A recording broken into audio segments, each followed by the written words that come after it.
Hello, Tony Harding here from Harding Knives.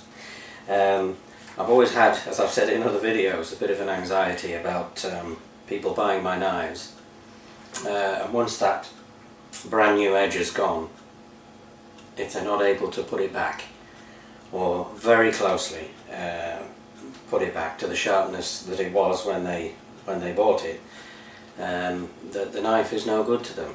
And I'm always worried about that. It's one of my pet anxieties, really. So today I am going to show you how I do this, and I recently did it just to prove to myself, as well as restore a knife for a customer. Somebody sent me a Ray Mears special anniversary knife, lovely knife that had a bit of a difficult time, and I completely restored it using the stones that I'm going to use today. There are a lot of videos out there about sharpening knives, especially bushcraft knives. Ray Mears does one using bench stones. He covers every possible aspect and does a fantastic job. I'd recommend watching that one. But this is what I do. It's not going to be as comprehensive as perhaps some others. They can get a bit long-winded, but I'll show you how I do it. And I can get any of my bushcraft knives, or anybody else's for that matter, from a terrible condition, completely blunt, neglected, chipped. I can get them to a razor edge every bit, or very, very close to the edge that was on it when it was bought new. And this is what I do.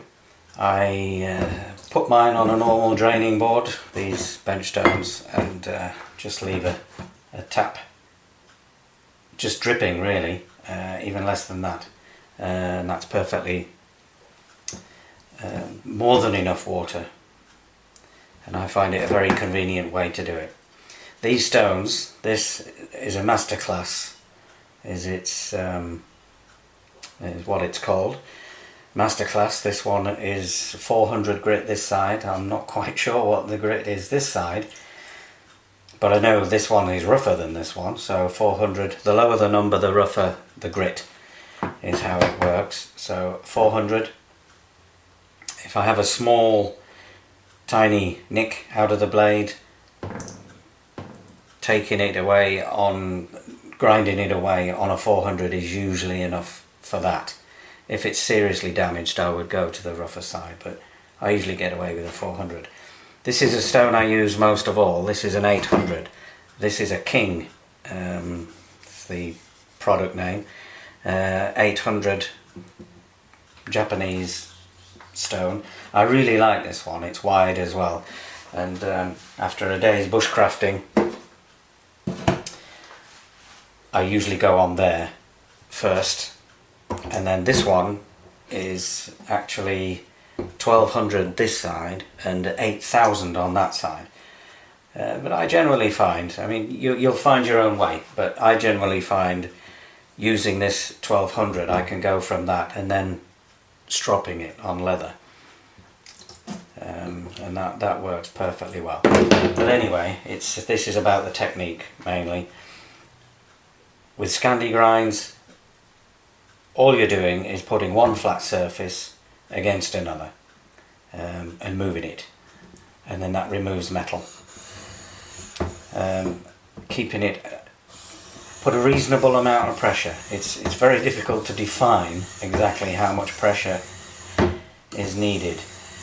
I did think that I spent years sharpening knives thinking it was a very long process because I simply wasn't putting enough pressure on. But we're talking flat surface to flat surface. That's what it's all about.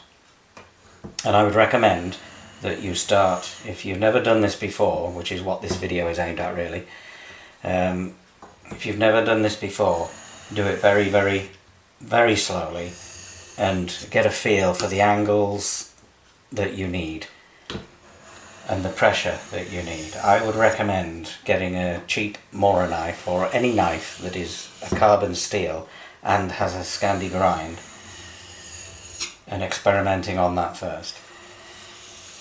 Go out, abuse it, use it, bring it back, and try and get it back to its original sharpness.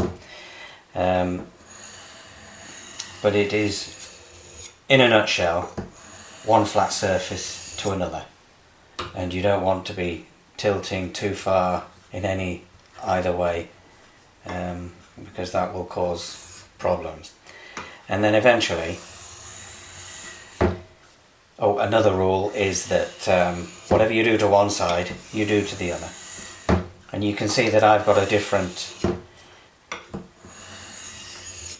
technique when I'm pushing the knife away from me. Most people will do it this way, which is fine and it works. But especially on this wide stone that I use a lot, I tend to go point first when I'm going that way. And with practice, I find that that's more accurate. So this is how I will do this. And restoring a knife is a different ball game. At the end of a day's bushcraft, what you've seen me do here is quite sufficient to get it back to its razor edge. Do that on this one, on the 1200, a few strokes, assuming I've only been out in the woods for a day.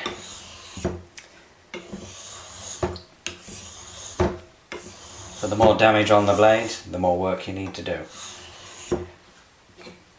But the blade that I recently restored, a Ramirez special edition knife, only on bench stones, and I think in total I probably spent about 4 hours. So don't underestimate the time. Don't give it a few strokes and think, I can't sharpen it. Persevere with it. And it's the edge that'll tell you whether or not you need to do more work. So that's it. This series of bench stones, 800, the one I use mainly, 400, slightly less, 1200 and 8000, and a strop are more than enough. This is how I do it on a draining board. You see this black here? That's metal, by the way. You need to see, if you're certainly not pressing hard enough if you don't see some of this black appearing. This is the way I do it, and I'm confident that if you get these stones, persevere with it, practice a lot, that you'll get there. And then having a knife that is always going to be every bit as functional as the day it was bought. And I don't have it with me, but I do have a knife that I'm in my 19th year now, and it's every bit as good as the day it was new.